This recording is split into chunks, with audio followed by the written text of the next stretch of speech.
નમસ્કાર દર્શક મિત્રો, સેક્યુલર ગુજરાત ન્યૂઝમાં આપનું સ્વાગત છે। પાદરા તાલુકાના કોંગ્રેસ સમિતિ દ્વારા તાત્કાલિક ખેડૂતોને વળતર મળે તેવી રજૂઆત મામલતદારને આવેદનપત્ર આપી કરવામાં આવી। પાદરા તાલુકાના કોંગ્રેસ સમિતિ દ્વારા તાત્કાલિક ખેડૂતોને વળતર મળે એવી રજૂઆત મામલતદારને આવેદનપત્ર આપી કરવામાં આવી।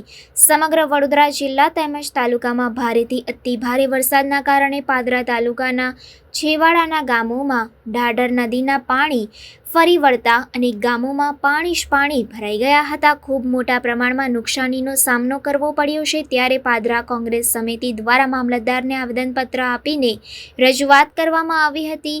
સરકાર સુધી વાત પહોંચાડીને ખેડૂતોને યોગ્ય વળતર મળે એવી વ્યવસ્થા કરવામાં આવે, જેમાં મુખ્ય પાદરા તાલુકાના પૂર્વ ધારાસભ્ય અને વડોદરા જિલ્લા કોંગ્રેસ સમિતિના પ્રમુખ જશપાલસિંહ પડિયાર તથા વડોદ જિલ્લા પંચાયત સભ્ય અર્જુનસિંહ પડિયાર, વિરોધ પક્ષના નેતા હાર્દિક પટેલે, પાદરા તાલુકાના કોંગ્રેસ સમિતિના પ્રમુખ રણછોડભાઈ પરમાર, ચોકારી જિલ્લા પંચાયત પૂર્વ સદસ્ય નટવરસિંહ પડિયાર કોંગ્રેસ સમિતિ દ્વારા મામલતદારને આવેદનપત્ર આપી રજૂઆત કરવામાં આવી। Reporter Sakir Saiyed, secular Gujarat news, Padra. વેપારીઓ હોય એમની માલ મિલકતને બહુ મોટું નુકસાન થયું, છતાંય સત્તાધીશો તરફથી કોઈ પણ કાર્યવાહી અત્યાર સુધી કરવામાં નથી આવી। તો સાહેબ, આપના માધ્યમથી અમે આ સત્તાધીશો વારંવાર એક જાહેરાતો કરે છે, પ્રી મોન્સૂન એક્ટિવિટી। આ ફક્ત એક્ટિવિટીઝ એક કાગળો પર પ્રસિદ્ધિ લેવા અને પોતાના મળતિયાઓને લાભ કરવા પૂરતી જ હોય છે। એક પણ પ્રી મોન્સૂન એક્ટિવિટીઝના સાધનો હોય જનતાએ જોયા નથી। આ 3 દિવસ હાલાકી ભોગવી। તમે જુઓ કે કોઈ પણ જગ્યાના કે જે તરાપો મૂકવામાં આવ્યો છે કે કોઈની જાન બચે, પણ એ તરાપાની હાલત જોશો તો કોઈને જાન લેવા માટે બનાવ્યો હોય એવો આપણને અહેસાસ થશે। તો આ સત્તાધીશો દ્વારા જે આ પ્રી મોન્સૂન એક્ટિવિટીઝમાં સાધનો ખરીદાયા એ સાધનો ક્યાં છે અને આવા જે ગરીબ મધ્યમ વર્ગના વેપારીઓને જે નુકસાન થયું છે એ લોકોને સરકાર સરળ હપ્તે કોઈ લોન આપે, એમના વેરા માફ કરે, એમને આર્થિક સહાય આપે। જેવી રીતે માધ્યમો પણ કહ્યા કે 100 રૂપિયા, 60 રૂપિયા અને 2500 રૂપિયા। સાહેબ, એ સહાયની એક વ્યક્તિની મજાક થાય છે સાહેબ। આજના જમાનામાં 100 રૂપિયા, 60 રૂપિયા કોઈ માયનો નથી રાખતું। તો આવી વિગતો તમે સરકાર સુધી પહોંચાડો કે ગરીબ પરિવારોને આર્થિક રીતના સહાય થાય, એક પેકેજ પણ જાહેર કરે। બસ પાદરા શહેરમાં સાહેબ આ વર્ષો જૂની સમસ્યાઓનું હવે નિરાકરણ થાય। આવનારા સમયમાં કોઈ આવી કોઈ હોનારત બને નહીં। કોઈ પરિવારે સાહેબ બરોડા સિટીમાં જો 73 જાન ગઈ છે સાહેબ। હવે આવી પરિસ્થિતિ અને એવો કોઈ વરસાદ નથી જે સાહેબ વરસાદ આજથી પહેલા 24 ઇંચ જેટલો પડ્યો છે ત્યારે પણ આ પરિસ્થિતિ નહીં સર્જે જે પરિસ્થિતિ આ 10 ઇંચ વરસાદમાં પડતી છે। એટલે સત્તાધીશો દ્વારા જે પાણી છોડવાની બાબત હોય કે કોઈ પણ જાતની જાહેરાત કે કોઈ પણ જાતની વિગતો જણાવ્યા વગર રાતોરાત છોડી દેવાનું અને પબ્લિકને નિરાધાર છોડી દેવાની। આવી પરિસ્થિતિ ભવિષ્યમાં ન ઊભી થાય જેવી રજૂઆતની આપ સરકાર સુધી પહોંચાડશો એવી અમારી માંગણી છે।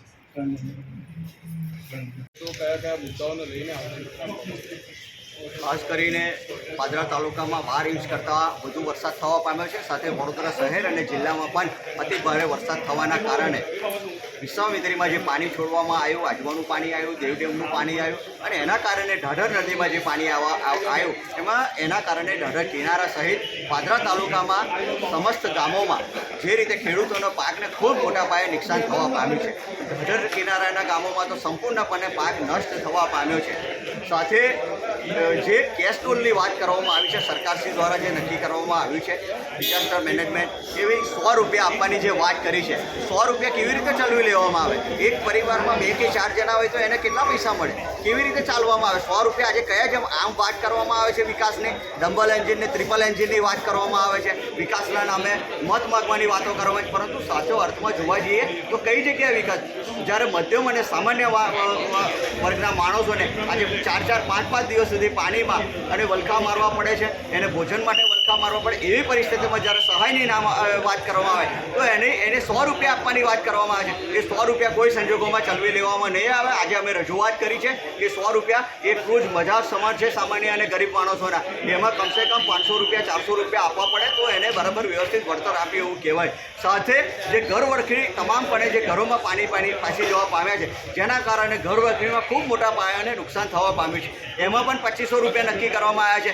શું હું આજે જનતાને પૂછવા માગું છું, 2500 રૂપિયામાં કેટલા દિવસ ચાલે એવા છે? 4 દિવસ પણ આજની મોંઘવારીના યુગમાં 2500 રૂપિયા ના ચાલે. એટલે અમે રજૂઆત કરી છે તે ઓછામાં ઓછા 15 થી 20,000 રૂપિયા ઘરવખરીના એમને સહાય કરવામાં આવે એવી આજે એક માગણી કરવામાં આવી છે. સાથે 2021માં જ્યારે પૂર આવ્યું હતું ત્યારે ઢાઢર કિનારામાં જ્યારે કલેક્ટરશ્રીને અમે રજૂઆત કરતા કલેક્ટરશ્રી જાતે સ્થળ પર દોડી આવ્યા હતા અને દરેક ગામોમાં કલેક્ટરશ્રી માર્ગ મકાનના અધિકારી છે અને અન્ય અધિકારીઓએ જાતે સ્થળ તપાસ કરીને જાતે ગામો પર ગયા હતા અને તે વખતે ટ્રેક્ટરમાં બેસીને પણ માન્ય કલેક્ટરશ્રી અમારી સાથે એ ઢાઢર કિનારાના ગામોમાં આવ્યા હતા અને ત્યારે માર્ગ મકાનના અધિકારીને એટલા માટે સાથે રાખ્યા હતા કે માઇનોર બ્રિજની અમે લોકોએ માગણી કરી હતી કે જ્યારે વધુ પૂર આવે છે ત્યારે આ બધા જ ગામો સંપર્ક વિહોણા થઈ જવા પામે છે, જેથી આ બધા ગામોમાં સંપર્ક બન્યો રહે, લોકોને મુશ્કેલી ના પડે, જેથી નાનો બ્રિજ એટલે કે માઇનો બ્રિજ બનાવવામાં આવે, જેથી કરીને લોકોની અવર જવર સતત ત્યાં ચાલુ રહે ને લોકોને ગામમાં ફસાઈ જવાનો વારો ના આવે. સાથે બીજી પણ રજૂઆત કરી હતી ને સતત 5 વર્ષ કલેક્ટર સંકલનના માધ્યમથી હોય કે સરકારમાં હોય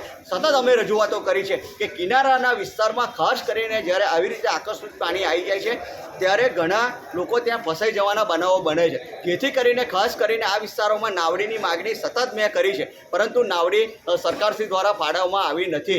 અમુક લોકોએ પોતાના ગ્રાન્ટમાંથી પણ તાલુકા કોઈ સભ્યોએ એમને પોતાના ગ્રાન્ટમાંથી પણ આપવાનો પ્રયત્ન કર્યો, તેમ છતાં પણ મંજૂરી ન મળતા નાવડી ફાળી શકવાની નથી. એટલે ખાસ કરીને અમારી એક આ પણ માગણી હતી કે નાવડી આ વિસ્તારમાં આપવામાં આવે. સાથે સાદડ ગામની વાત કરીએ તો સાદડ ગામની જ્યારે અમે લોકોએ રજૂઆત કરી હતી જ્યારે નેશનલ હાઈવે બની રહ્યો હતો ત્યારે કે ભાઈ નેશનલ હાઈવે બની રહ્યો છે તો ત્યારબાદ રજૂઆતની બાદ પ્રાંત અધિકારીશ્રી જાતે ગામ પર ગયા હતા. મેં રજૂઆત કરી હતી કે જેવી રીતે નેશનલ હાઈવે કોરિડોર બન્યો છે જેના લીધે નદીનું વહેણ બદલાવા પામ્યું છે તો ભવિષ્યમાં કોઈ દિવસ ખૂબ મોટી તકલીફ આ ગામમાં મુશ્કેલીમાં મુકાશે, જેથી કરીને એનો વ્યવસ્થિત પાણીનો નિકાલ જે નદીનું વહેણ સાંકડું કર્યું છે, જે નદીનો પ્રવાહ બદલવાનો પ્રયત્ન કર્યો છે એને યથાવત સ્થિતિમાં કરવામાં આવે. સાથે સાદડ ગામ એ બે ખેતીની જમીન બધી જ જમીન સામેના કિનારે છે, જેથી કરીને લોકોને જીવના જોખમે નદી ક્રોસ કરીને સામે કિનારે ખેતી અર્થે જવું પડે છે. જેથી એક રજૂઆત એવી પણ કરી હતી કે કોઝવે અહીંયા બનાવવામાં આવે અને લોકોને ત્યાં જવા આવવામાં અવર જવર કરવામાં આસાનીથી અવર જવર કરી શકે, આ પણ રજૂઆત કરી હતી. પ્રાંત અધિકારીશ્રી ગામ પર આવ્યા હતા. સાથે સાદડ ગામની જે સ્થિતિ થઈ હતી આખું ગામ એવું જોવા જઈએ તો ગામમાં જવાય એવી પરિસ્થિતિ પણ રહી નથી અને ખૂબ મોટા પાયે સાદડ ગામના ખેડૂતોને નુકસાન થવા પામ્યું છે. કપાસની ખેતી કરતા લોકો, પશુપાલન પર જીવતા લોકો કે મગરો પણ અમુક પશુઓને ખેંચી જવાના બનાવો પણ સામે આવ્યા છે અને પાક તો સદંતરપણે નિષ્ફળ ગયો છે. તેથી ખાસ કરીને એ ગામના ખેડૂતોને 100% એટલે સંપૂર્ણ પાકનું વળતર આપવામાં આવે એવી પણ આજે અમે લોકોએ માગણી અહીંયા કરી છે. સાથે સમગ્ર તાલુકામાં જે રીતે વરસાદ થયો એટલે સમગ્ર તાલુકામાં સર્વે થાય અને ખેડૂતોને સંપૂર્ણપણે જેવી રીતે અમારા પ્રમુખશ્રીએ કીધું, શક્તિસિંહજી માનનીય શક્તિસિંહજીએ કીધું છે કે 83માં જ્યારે એમની કોંગ્રેસની સરકાર હતી તે વખતે ગુજરાત જમીન વિકાસ નિગમ બોર્ડ દ્વારા જ્યારે કે કોઈની બકરી મરી ગઈ, કોઈની ભેંસ મરી ગઈ, કોઈનું ઘર વખરી જતું, કોઈનું ઘર પડી ગયું અથવા તો સંપૂર્ણપણે ધંધો ભાગી પડ્યો તો એનું સંપૂર્ણ વળતર એટલે કે ધારો કે બકરીની જે સંપૂર્ણ કિંમત થતી હોય, ભેંસની જે સંપૂર્ણ કિંમત થતી હોય, પાક નુકસાનીની જે સંપૂર્ણ કિંમત થતી હોય એ ગુજરાત જમીન વિકાસ નિગમ દ્વારા કોંગ્રેસની સરકારે 83માં આપ્યું હતું. આ માનનીય પ્રમુખશ્રીએ જણાવ્યું. તો એ જ પ્રમાણે આ બધા જ વળતર આપવામાં આવે, સંપૂર્ણ વળતરો આપવામાં એવી અમારી માગણી છે. સાથે પાદરા શહેરમાં પણ વોર્ડ 1 હોય, વોર્ડ 3 હોય ને અન્ય જગ્યાએ પણ તળાવ પાસે ને બધી જગ્યાએ જે સોસાયટીઓ બની છે ત્યાં વારંવાર ઉભરાતી ગટરોના પ્રશ્ન છે, સામાન્ય વરસાદમાં પણ પાણી ભરાઈ જવાના પ્રશ્નો છે.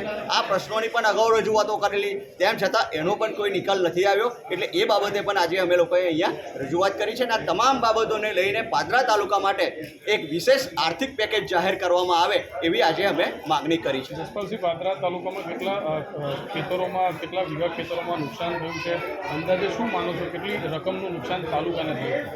આમ જોવા જઈએ જે રીતે આ લોકો વાત કરી રહ્યા છે 500 કરોડ કરતાં વધારે નુકસાન પાદરા તાલુકાના ખેડૂતોને થયું છે. હજારો હેક્ટર જમીનમાં ખૂબ મોટા પાયે કપાસ તો સદંતરપણે નિષ્ફળ જવા પામ્યો છે. સાથે જે શાકભાજી પકવતા ખેડૂતો છે, જે નાના ખેડૂતો છે, જે શાકભાજી પકે છે, અન્ય પાક કરે છે, એ તમામ લોકોના ખેતરોમાં જે રીતે વરસાદ અતિશય થવાના કારણે પાક સંપૂર્ણપણે ધોવાઈ જવા પામ્યો છે, નિષ્ફળ થવા પામ્યો છે. એટલે હજારો હેક્ટર જમીનોમાં નુકસાન થવા પામ્યું છે. આ તમામ નુકસાનનું સર્વે કરીને એને સંપૂર્ણપણે, એટલે કે એવું નહીં કે ભાઈ આટલા આપીને છૂટા થઈ ગયા, પરંતુ ખેડૂત આ દર વખતે આ દર્દ સહન કરે છે, આ જગતનો તાજ, એટલે એને સંપૂર્ણપણે એને વળતર આપવામાં આવે અને ખેડૂતને જે રીતે વાત કરવામાં આવી હતી 2022માં આવક ડબલ કરવાની, તો એની આવક આવી રીતે કંઈક ડબલ થાય એવી સરકારશ્રીને અમારી રજૂઆત છે. જસવંતસિંહ, એક તરફ 93 રૂપિયા પેટ્રોલ લીટર છે અને બીજી તરફ ફક્ત 100 રૂપિયા આપવામાં આવી રહ્યા છે. આ બાબતે કોઈ ઉગ્ર રજૂઆત આગળ પણ કરવામાં આવશે? શું માનો છો 100 રૂપિયા જે આપવામાં આવી રહ્યા છે? આમ તો કલેક્ટરશ્રીને પણ રજૂઆત કરી છે. સાથે સરકારશ્રી સુધી અમારા જે વિરોધ પક્ષના નેતા છે માનનીભાઈ અમિતભાઈ ચાવડા સાહેબશ્રી છે, શક્તિસિંહ, આ બધા જ લોકોએ 100 રૂપિયા જે વાત, જે 100 રૂપિયા છે એ કોઈ સંજોગોમાં ચલવી ના લેવાય. એ સામાન્ય માણસની ક્રૂર મજાક કરી રહ્યા છે આ સરકાર. એટલે જનતાએ જાગવાની જરૂર છે કે આ રીતે જો આ 100 રૂપિયા તમને આપવામાં આવે કે 100 રૂપિયા એક વ્યક્તિના, તો કેવી રીતે ચલાવી શકાય? આ બિલકુલ ચલાવી નહીં શકાય. આગામી હજુ પણ જો સુધારો કરવામાં નહીં આવે તો વિરોધ પક્ષના નેતા શ્રી ગુજરાત વિધાનસભામાં પણ રજૂ કરવાના છે. સાથે અમે પણ આંદોલન કરીશું.